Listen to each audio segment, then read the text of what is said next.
Sa previous episode, si Fate ay isang ulilang lalaki na nagtatrabaho bilang isang bantay sa gate ng Holy Knight Castle. Siya ay ni-hire ng magkapatid na Veliric upang gawin ang pagbabantay, kaso ang mga magkapatid na ito ay sobrang bastos at inalipusta pa nila si Fate.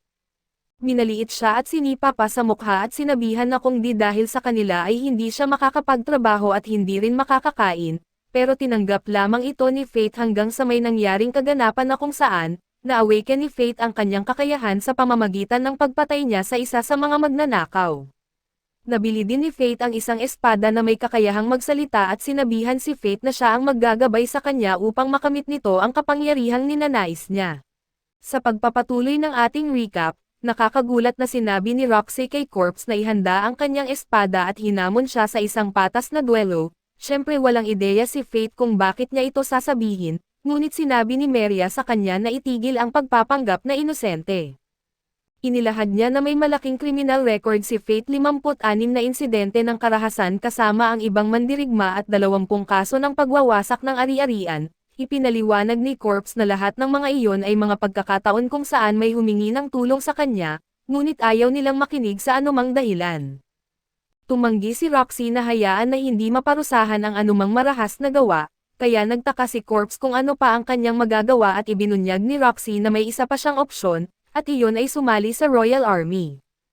Kapag ginawa niya iyon, kahit ang pinakamabangis na mandirigma ay hindi nagugustuhing makipag-away sa kanya, ipinaliwanag ni Corpse na ayaw niyang maging tagasunod at sumang-ayon si Greed na kailangan ni Fate ng kalayaan para maging masaya. Ipinaliwanag ni Roxy na kung pipiliin niyang tumanggi, kailangan niyang mabayaran ang kanyang mga nagawa sa loob ng isang piitan at tumanggi rin si Fate dito, at sa halip ay binunot niya ang kanyang espada. Binanggit ni Roxy na mababasag ang kanyang scabbard kung lalaban siya habang suot ito, subalit hindi nag-aalala si Corpse dahil espesyal itong ginawa at nagsimula silang lumaban at agad na naging malinaw na hindi magpipigil si Roxy. Natukoy ni Fate na dapat ay may kalamangan siya sa mga istatistika, ngunit hindi niya ito magapi sa hindi malamang dahilan at ipinaliwanag ni Greed na inaasahan iyon sa isang banal na knight tulad niya. Ang kanyang teknikal na kasanayan ay nagmula sa araw-araw na pagsasanay, nabigla si Fate nang maging halata na target ni Roxy ang kanyang maskara at ipinaliwanag ni Roxy na kung hindi siya seryoso sa kanilang laban, ibubunyag niya lang ang kanyang pagkakakilanlan. Muntik na niyang mapugutan ng ulo si Fate sa isang atake at sinabi niya na kung ayaw niyang mabunyag, kailangan niyang maging seryoso at ginawa iyon ni Fate at ikinagulat ng lahat nang ihanda niya ang paggamit ng Holy Sword Technique, na hindi niya dapat magagamit kung walang banal na espada. Paalala ni Fate sa kanila na espesyal ang kanyang scabbard, isang add-on na sandata na nagpapabuti sa mga teknik ng banal na espada, gawa mula sa magic crystal at humanap siya ng mga kagamitan mula sa Great Ravine.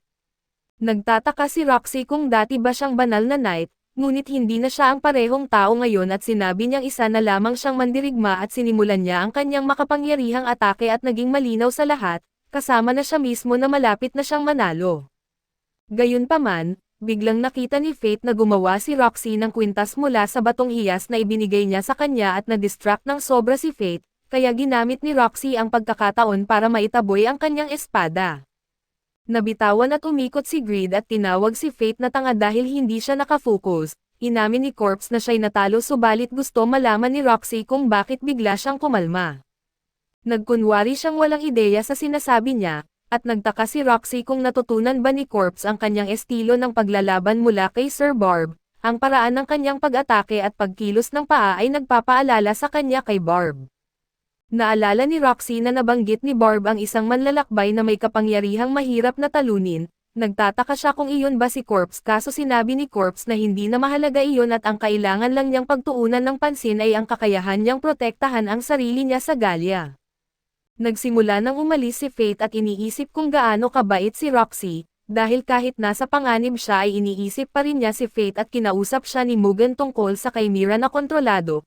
Kakaiba ang makakita ng isang kinokontrol ng ibang halimaw, at ipinaliwanag ni Mugen na ang kanyang pamilya ay nag-aaral ng teknolohiya ng Gallia sa loob ng mga henerasyon.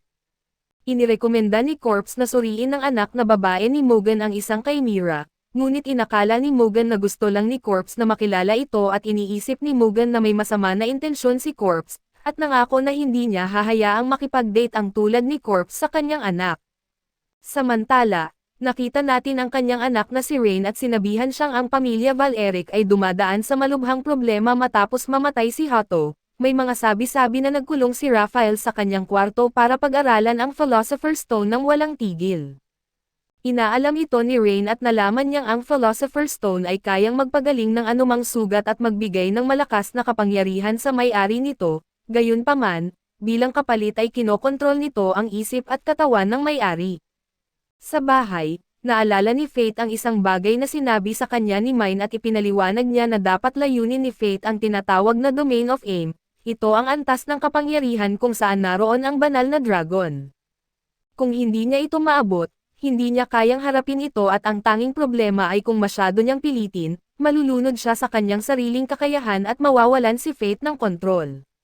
Biglang tumunog ang isang alarma at ipinaalam ni Alistair kay Roxy na may malaking stampede na nagaganap na kilala rin bilang Death March. Nagplano si Roxy na salubungin ito at sinabihan ang kanyang mga tropa na maghanda para magmarcha patungong Gallia. Pumunta si Faith para makita ang Death March sa unang pagkakataon at nakita niyang dumating si Roxy kasama ang Royal Army. Si Greed na laging may matalas na dila, ay nagtataka kung balak na naman ba ni Faith na maging bayani. Sigurado si Faith na kayang hawakan ni Roxy ang sitwasyon, ngunit nais niyang maging handa sakaling kailanganin at pumasok siya sa isang estado ng kalahating gutom at napansin ni Greed na mas madali niya itong nakokontrol kaysa dati. Biglang ibinunyag ni Greed na may papalapit sa Royal Army mula sa silangan at gumagalaw ito sa ilalim ng lupa tulad ng paglangoy ng isang shark. Napakalaki nito at kung magpapatuloy ito sa landas nito, mapupunta ito sa ilalim mismo ng tinatayuan ng mga Royal Army. Nalilibang sila sa Death March at napaka-vulnerable sa isang surprise attack. Ginamit ni Faith si Greed bilang isang pana at ginamit ang kanyang gluttony skill para palakasin ang charge at doblehin ang saklaw nito. Ito ay isang binagong atake na magagamit lamang sa estado ng kalahating gutom. Pinuri ni Greed ang atake at lumitaw ang nilalang. Ito ay isang malaking slime monster na may parehong emblem tulad ng ibang kontrolado na halimaw. Nagpa siya si Faith na alamin kung ano ang nasa likod nito at naghanda para umatake. Ipinakita ng kanyang pagsusuri na ang Crown Beast na ito ay may stamina, magic at spirit stats na higit sa 10 milyon lahat-lahat, at binanggit ni Greed na kahit isang banal na knight ay matatalo sa bagay na ito at mabilis na nagbago sa isang shield para protektahan si Faith mula sa acid rain. Binalaan ni Greed na mamamatay si Faith kung ito ay tumama sa kanya. Ngunit ibig sabihin lang nito ay hindi siya makakalaban ng malapitan at sa sitwasyon na ito, kahit mapuputol niya ang kalaban ay magdudulot lamang ito ng pagsabog ng acid sa lahat ng dako, matutunaw si Faith kasama nito.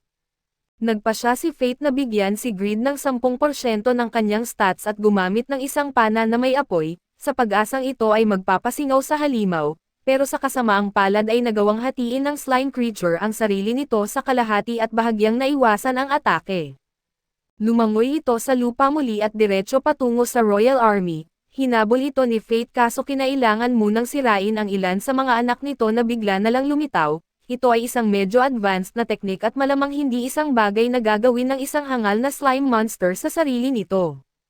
Natagpuan ni Faith ang isang lugar kung saan kailangang lumabas ang nilalang at naghanda para sirain ang core. Binigyan niya si Greed ng 20% ng kanyang stats sa pagkakataong ito para lumikha ng mas malakas na atake. Nagulat si Greed dahil gusto ni Faith na gumamit ng isang galaw na hindi pa nila kailanman na practice.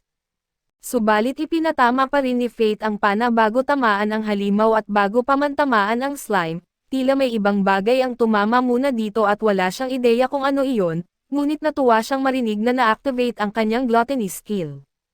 Nakakagulat na buhay pa rin ang slime, na naiintindihan ni Faith dahil kinuha niya ang kaluluwa nito at biglang napansin ni Faith na may isang tao na nanunood sa kanya at suot din nito ang isang perception-altering mask katulad ng suot niya. Inakala ni Faith na ito ay si Ares at inatake niya ito sa pag-asang ma-expose siya. Napagtanto ni Greed na ang taong ito ay may sandata ng mortal sin, at ito ang Black Gun Sword na Envy. Ipinaliwanag ni Greed na tinamaan ng isang bagay ang slime kanina at ito ay isang uri ng magic bullet na naglalabas ng nakatago na kapangyarihan, kaya naman nabubuhay pa ang slime kahit wala itong core at nagawa ng core na maghati-hati, na ginawa nito para mabuhay. Mas malaki na ngayon ang banta nito, dahil kaya na nitong mag-replicate ng walang hanggan at nilamon ng slime si Faith at natakot si Greed na baka wala na siyang pag-asa. kaso hindi nagtagal ay lumabas si Fate at napagtanto ni Greed na marahil ay natuklasan na niya ang corrosion magic ng slime.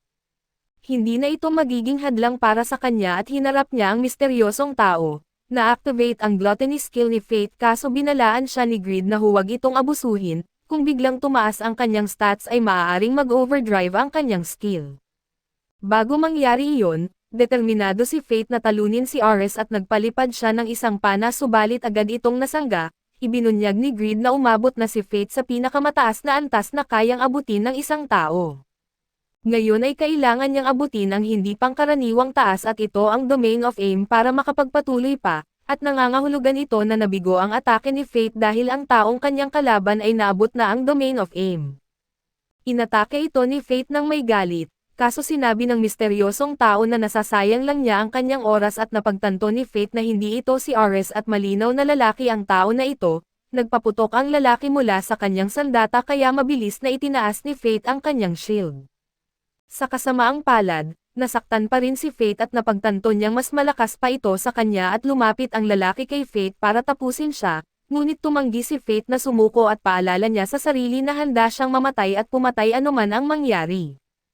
Handa nang magpaputok ang lalaki sa malapitang distansya, ngunit hiniling ni Fate na bigyan siya ng kanyang gluttony skill ng kapangyarihang kailangan niya. Nagpula ang parehong mata ni Fate at nagulat ang misteryosong lalaki nang makita na naabot na ni Fate ang Domain of Aim. Sobrang kumpiyansa na ngayon si Fate at nagpasalamat sa lalaki dahil kung hindi niya ito nakita, hindi niya maabot ang bagong antas ng kapangyarihan at sinugod ni Fate ang pag-atake at tuluyang binaliwala ang slime. Sinubukan ng lalaki na magpaputok pa ng ilang beses, kaso madali nang nakikita ni Fate ang mga atake nito at iniwasan niya ang lahat at lumikha ng smokescreen. Sa wakas ay nasira ni Fate ang maskara ng lalaki at nakakagulat na nalaman niyang ito ay si Alistair. Kakaibang sinabi ni Alistair na tama si Fate sa pagtawag sa kanyang pangalan bilang Alistair, kaso tumanggi siyang magpaliwanag kung bakit at sa halip ay nagsimula siyang tumugtog ng flute. Nagtataka si Fate kung ano ang ginagawa ng lalaking ito, ngunit ipinaliwanag ni Alistair na malalaman niya ito agad at biglang natigilan si Fate nang makita ang Divine Dragon na papalapit. Diretso itong patungo kay Roxy at sinabi ni Alistair na aabot ito sa kanya sa susunod na 30 segundo. Sinabi ng baliw na si Alistair na gagawin nila ng Divine Dragon ang lahat para patayin si Roxy, kaya gusto niyang makita na gagawin din ni Fate ang lahat para pigilan sila. Nagpaputok siya ng ilang beses kay Fate habang hinadlangan din siya ng slime. Binanggit ni Greed na sinusubukan lang ni Alistair na magpalipas ng oras kaya mabilis na iniwasan ni Fate ang lahat. Natakot ang lahat nang makita ng Divine Dragon si Roxy, ngunit hinarap niya ito ng buong tapang at hiniling sa kanyang ama na bigyan siya ng lakas. Agad niyang pinagsisihan ang desisyon niyang hindi tumakas nang inilabas ng dragon ang malakas nitong atake at lahat ay nag-aalala para sa kanya. Sa kabutihang palad para kay Roxy, dumating si Fate para iligtas siya sa ikamilyong pagkakataon. Gumamit ang malakas na dragon ng isa pang sobrang lakas na atake kaya ginawa ni Fate ang lahat para pigilan itong muli, tumanggi siyang hayaan itong masaktan si Roxy, kaso lang tuluyang nasira ang kanyang maskara.